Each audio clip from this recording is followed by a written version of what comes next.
let's move on to the final receiver that we're going to be talking about today. A very polarizing player for the Niners, third round pick. He got drafted. I was wrong on my initial evaluation of him. I thought he was going to be better than Deebo Samuel. Turns out Deebo Samuel is a stud, and unfortunately, we haven't really seen much of Jalen Hurd. But Jalen Hurd, very, very interesting player.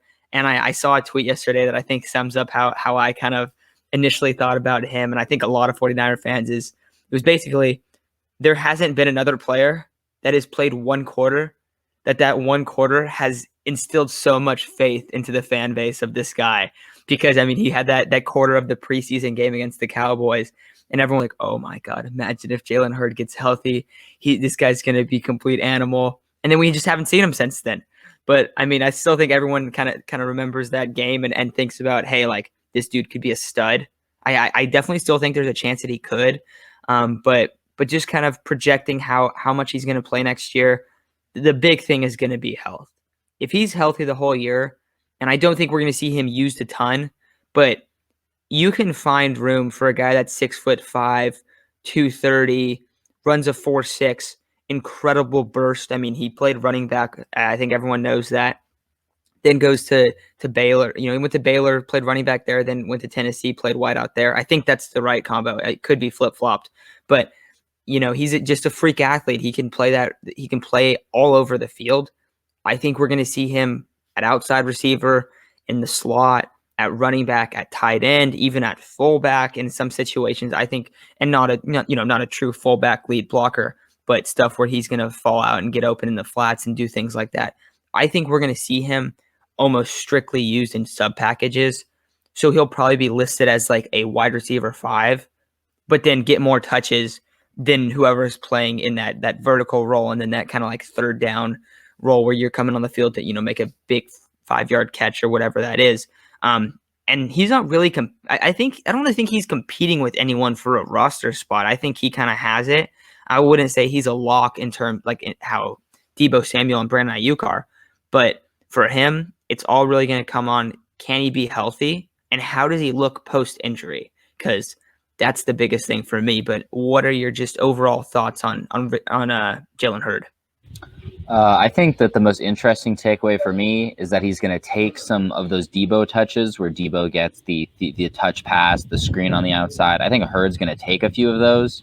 I think we looked it up before the show. Deebo had 71 touches his rookie year. I expect him to be around 50, while Hurd takes maybe 30. And it's kind of just something to consider. And I think that's a positive thing because less touches means you're going to be more fresh, and you're probably going to get hurt at less often, I guess.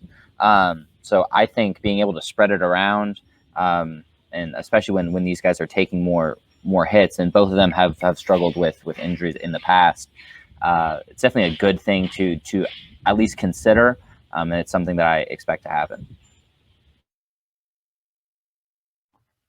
I also think there's a good chance that we see him use a lot in the red zone where he comes in. It's just really like a mismatch play. I saw him used a lot on that in a few games where whoever he was playing for, he'd come in at running back or at wide receiver, and they'd throw little like out routes, or they'd even put him in and line him up in like I formations and just pound the rock with him. I do think his pad height is a little bit too high to play running back in the NFL. Like he's gonna get clobbered a couple times by some bigger linebackers. But using him in space, if he's 1-on-1 with a corner, the dude's 6'5", 230 and played running back in college football. Like he's gonna be able to handle a lot of these guys and break a lot of tackles. Very similar to how Deebo Samuel has. But I mean, I'm excited for him. I think the burst and stuff, if that's still there post-injury, because we got to remember he had a neck injury and then he had an ACL. So those are two pretty serious injuries. If he's a similar athlete, if he's close to as good of an athlete as he was before, I think that he could be really, really good. But it's such a big if with him. We just really don't know how he's going to look. But how many touches do you think he's going to get this next season if he is healthy for 17 games or most of the 17 game season? I think I mentioned it really quickly, but somewhere around 30 to 35 I think is what he should be shooting for, about 2 a game.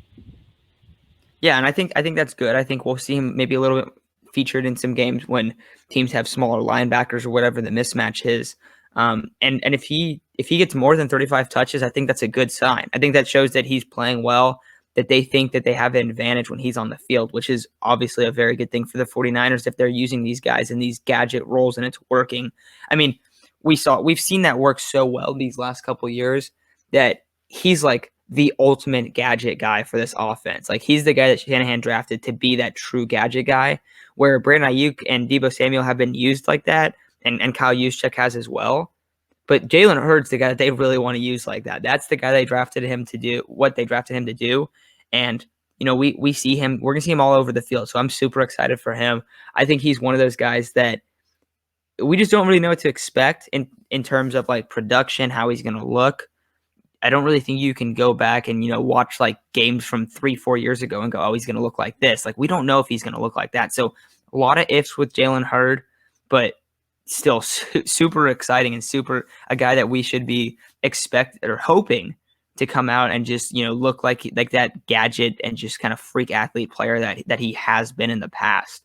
But outside of those guys, the last few receivers, River Craycraft, Mohamed Sanu, Trent Sherfield, and Kevin White. I think one of those guys will probably make the roster, and that's probably it. Do you think that's about right, Aiden? Yeah, I think it'll be 6 receivers make the roster. I don't think River Craycraft sadly makes the roster. I think Sanu's firmly on the bubble. If you have a surprise where Richie James doesn't make it, I think that opens his opportunity, but I don't expect him to make it. And Kevin White apparently was doing well in practice, but we never saw him in games. So I think he's on the outside looking in as well. And then I didn't mention Travis Benjamin. I will say I think Travis Benjamin has the best chance out of all these other guys. And I know that you said you didn't think he would make it. I think there's a very good chance that he makes it as just kind of like a vertical threat.